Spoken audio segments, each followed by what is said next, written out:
So, hello everyone. Ngayon ay magluto tayo ng asparagus with prawn. So, tanggalin lang natin yung balat na matitigas dyan sa ating asparagus para wala tayong maitapon. Makain natin lahat. Diba kasi yung sa loob niyan malambot kasi yan. So, ganyan lang ginawa ko. Tinanggal ko yung balat para hindi siya sayang.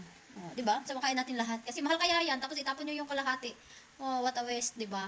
So, ayan, ganyan. Magpakulo tayo ng tubig, lagyan ng asin, mantika. Tapos, i-blanch lang natin ng 1 minute. Tapos, after that, i-arrange lang natin sa plate na pang-steam. O, ganyan lang. Arrange para maganda tingnan. O, diba? Tapos, i-arrange natin ng ating prawn. Tinanggalan ko rin ng balat at ulo yung prawn. So, ganyan lang. Tapos, yung prepare ko ng garlic. Tapos, ito yung ating spring onion tsaka chili. In-slice ko yung chili. Tapos, ito yung ating garlic with 1 tablespoon oyster sauce and soy sauce. Tapos, nilagyan ko ng pinakulong mantika. Nilagay ko sa garlic. Kaya, steam lang natin siya, guys, ng 5 to 8 minutes. Luto na siya.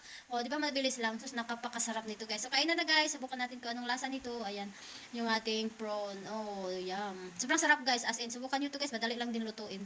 Healthy pa. Pwede din siya pang low carb diet. Pwede din siya pang ulam. Ako kasi yan lang kinain ko. Pero sa asawa ko, nilagyan yan ng ulam kanin.